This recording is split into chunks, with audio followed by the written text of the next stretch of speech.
So, oh, you have my email here. No. All right.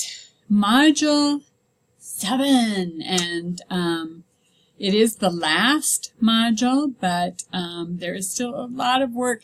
This module is full. It has a lot of information, and it really is, it's important. It's important for all the students that you're working with, those who are communicating through the air in ASL, using ASL as their primary language, and those who are using spoken language. So the focus is on using English and your ability to teach English. So the first thing that you did was that you kind of selected in Module 1 a focus, or there were 5 areas to focus on, so that you learned a little bit about the complexity of teaching some of these grammatical structures and the syntactic elements that your students may need to be able to be fluent in English as well, whether it's through the air or whether it's written language. And so this module actually brings together a lot of the ideas about instruction that we've covered. So there are I have 3 sort of documents that I want you to, I'd like you to print them off so that you have them right in front of you to begin planning for this module. This is, I don't want to start with that. The overview. Let's start with the overview, which is right here. The launch, which you're doing today. And the question really is for you to think about where, when, and kind of how teaching English structure. So we're talking about syntax, we're talking about the English structures, the sentence structures, and we're talking about syntactic elements. I'm using the framework that we learned using the TASL, T-A-S-L, the assessment that you used, because it helps to have a framework to talk from and to plan from. And so that tool gives us that framework. You have Explore. This says will be up on Monday. My notes, Amy's notes are up, so you can look for those. There are lots and lots of connections, links to some articles and some teaching ideas. The Summarize is the way that I've organized this is you have a final project, and the final project is due the 11th. And you can really work through it in 2 parts. The first part really focuses on helping you begin to organize how you would, in a step-by-step fashion, teach a focus English language structure. Knowing that you're not going to do it in one lesson, it is very likely that you're going to have to do this over several lessons. And so you have to, in special ed, we talk about task analyze. First step, that you break it down and you have step 1, step 2, step 3, step 4 in terms of organizing your instruction. What do they need to know first? Then how do you build on that for the second step? And how do you build on that for the third step? And then the Summarize really is that you give me your plan for explicit instruction, and I will show you the project, and that will become more clear. But that would be by next Sunday. It's the first part. And then the Apply is when you have finished all the parts of the project, and that's due on December 11th. So that is the overview. And this is exactly what's on D2L. My notes really do kind of help break down a little bit how to start thinking about teaching English. And it walks you through some of the pieces that you'll have to address in the project. But the idea that you have done an assessment using the tassel. Most of you have used written language. Some of you have done through the air communication.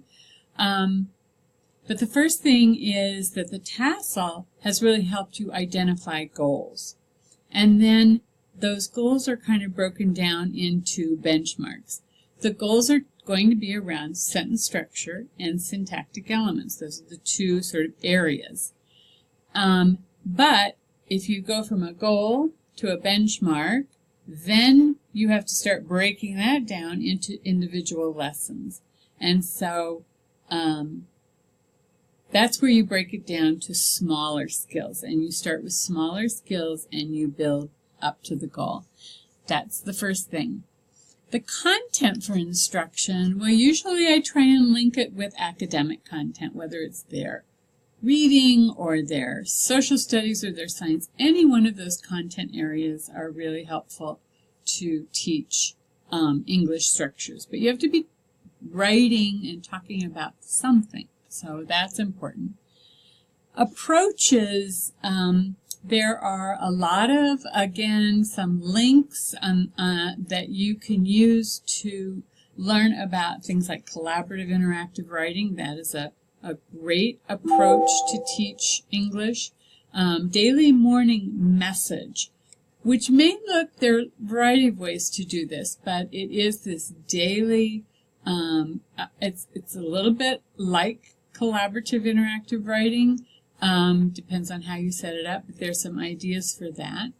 Explicit instruction through mini lessons, and we've talked about mini lessons before. Very focused, very direct, very explicit instruction. And then Writer's Workshop gives you some ways to work on English grammar, and that is through mostly the revising and the editing stages of Writer's Workshop. And then I don't know if you all are familiar with, but you will learn about language experience approach, which really, for me, that is an important connection with Bruner's ideas about direct experience, a shared experience, writing, talking, reading, interacting around that experience, and generally that lasts over a week, or it's over a segment of time. But within the language experience approach, you can focus on specific English language structures that might be your goals.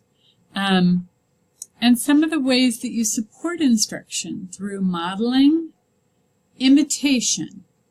Really, the imitation is probably the step that people forget. So you may model, you may show a communication or a structure, but until the student actually gives it back to you and gets practice in the correct form, then it's not going to imprint. And so it's the model, it's the imitation, and then it's the practice and awareness of when and where and how to use that English structure or syntactic element, but then it has to become automatic, and that takes a lot of practice as well.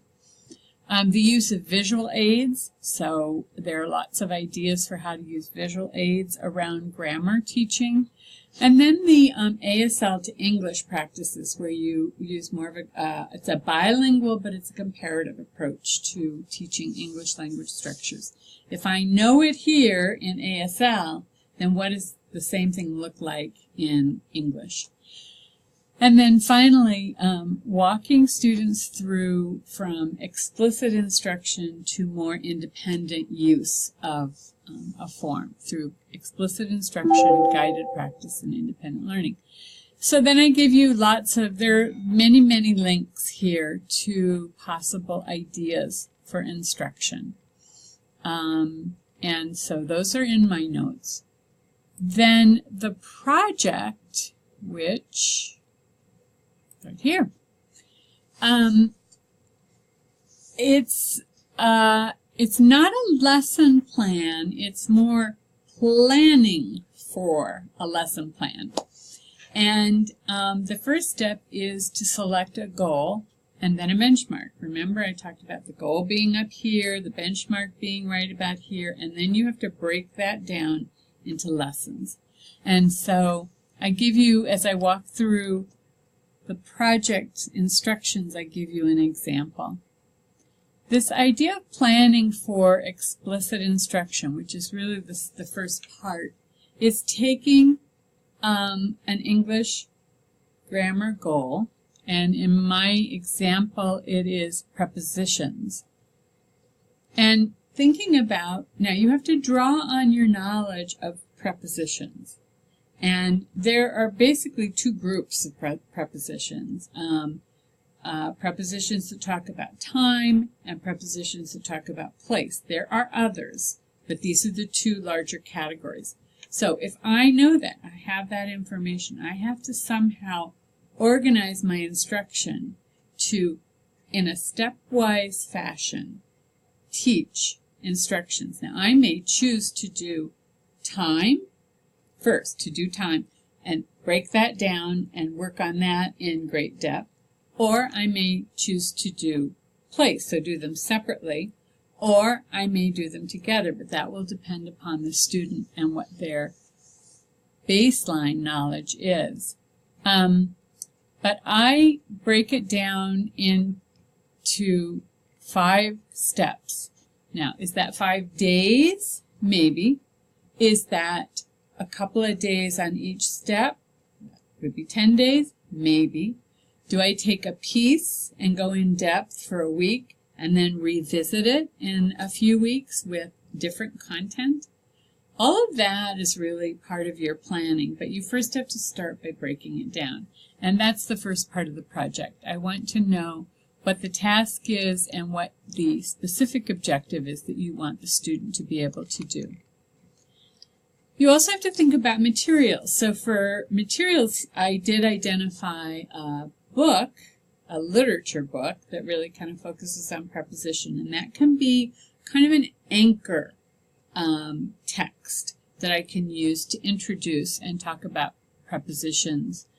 And then after I've got my kind of key anchor material and I know how I'm going to do this in steps, I have to figure out what's my approach. Will I do it through collaborative writing? Will I do it through language experience? Will I do it through daily morning messages? Will I do it through journal writing? I mean, what is going to be my approach? Is it going to be part of writing process? And so the second part, step 3, but the second part really is to talk about how you're going to work on either the structure or the syntactic element within an instructional context. And you want to make sure it's focused, sequential, and age appropriate. I do give you a worksheet, so this really breaks it down. What are the results of the tassel, because that's what I'm starting with. What's the goal? What's the benchmark? And then how am I going to sequence the skills? Materials right here, and then step 3, what's your approach and what other resources or materials might you use.